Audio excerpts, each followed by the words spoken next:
दोस्तों, क्या आपको पता है कि केदारनाथ को जागृत महादेव क्यों कहते हैं? आज मैं आपके लिए लेकर आया हूँ केदारनाथ महादेव की एक सच्ची घटना जो आपके रोंगटे खड़े कर देगी। और दोस्तों, इस घटना का प्रूफ भी आपको वीडियो के लास्ट में दिखाएंगे। तो चलिए वीडियो को शुरू करते हैं।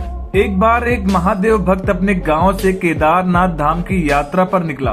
केदारनाथ जाने के लिए पहले वाहन की सुविधाएं तो नहीं होती थी, तो वह महादेव भक्त अपने घर से पैदल ही निकल पड़ा। रास्ते में केदारनाथ का रास्ता पूछते पूछते आगे बढ़ता रहा और मन ही मन भगवान शिव का ध्यान करता रहा। चलते चलते उसको कई हफ्ते बीत गए और आखिरकार एक दिन वह केदार धाम पहुंच ही गया।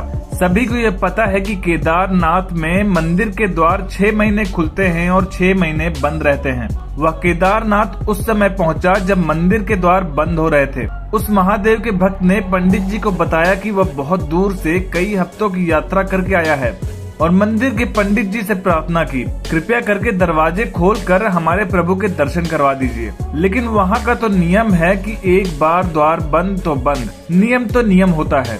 वह महादेव की मंदिर की ओर देखकर बहुत रोया, बार बार भगवान शिव को याद किया कि प्रभु बस एक बार दर्शन करा दो। वह सभी से प्रार्थना करता रहा, लेकिन किसी ने भी नहीं सुनी। पंडित जी बोले, अब यहाँ 6 महीने बाद आना, 6 महीने बाद यहाँ के दरवाजे खुलेंगे। यहाँ 6 महीने बर्फ और ठंड पड़ती है। और सभी लोग वहाँ से चले गए। वह वहीं पर रोता रहा। रोते रोते रात होने लगी, चारों तरफ अंधेरा हो गया। लेकिन उसे विश्वास था अपने महादेव पर कि वो कृपा जरूर करेंगे। इतने दिनों से घर से निकला हुआ था, वो बहुत थक गया था और उसे बहुत भूख और प्यास भी लग रही थी। उसने किसी के आने की आहट सुनी, देखा कि एक सन्यासी बाबा उसकी ओर आ रहे हैं। वह सन्यासी बाबा उसके पास आए और पास में बैठ गए। बाबा ने उससे पूछा, बेटा कहाँ से आए हो? उसने पूरी बात बताई और बोला, मेरा आना यहाँ पर व्यर्थ हो गया। बाबा जी ने उसे समझाया और खाना भी दिया। फिर बहुत देर तक बाबा उससे बात करते रहे। बाबा जी को उस पर दया आ गई। वह बोले, बेटा मुझे लगता है सुबह मंदिर जरूर खुलेगा और तुम दर्शन जरूर करोगे। बातें करते करते इस भक्त को कब नींद आ गई पता ही नहीं चला। सुबह सूर्य की रोशनी उसकी आंखों पर पड़ते ही उसकी आंख खुल गई। उसने इधर उधर बाबा को देखा, लेकिन वह कहीं नहीं थे।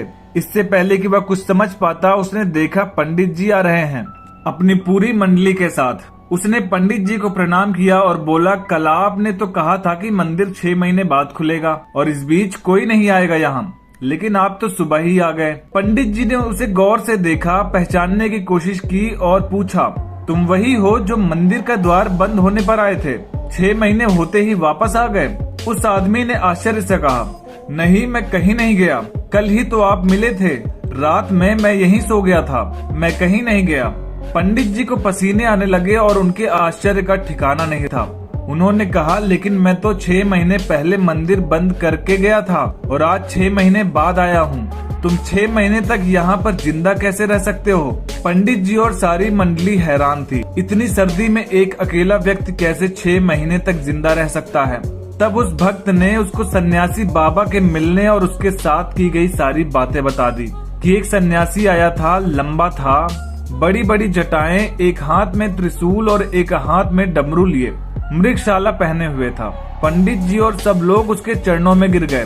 बोले, हमने तो जिंदगी लगा दी लेकिन प्रभु के दर्शन ना पा सके। सच्चे भक्त तो तुम हो, तुमने तो साक्षात महादेव के दर्शन किए हैं।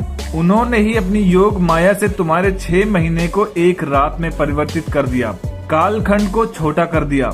यह सब तुम्हारे पवित्र मन, तुम्हारी श्रद्धा और विश्वास के कारण हुआ है। दोस्तों, यह घटना उत्तराखंड के रहने वाले एक व्यक्ति ने कोरा पर पोस्ट की थी और उनका कहना है कि उन्होंने ये घटना इसलिए पोस्ट की ताकि सबको पता चले कि केदारनाथ में महादेव का सच में वास है और ये बात लोगों तक पहुंच सके। दोस्तों, आपको ये वीडियो कैसी लगी हमें कमेंट करके जरूर बताएं और प्लीज चैनल को सब्सक्राइब करना ना भूलें।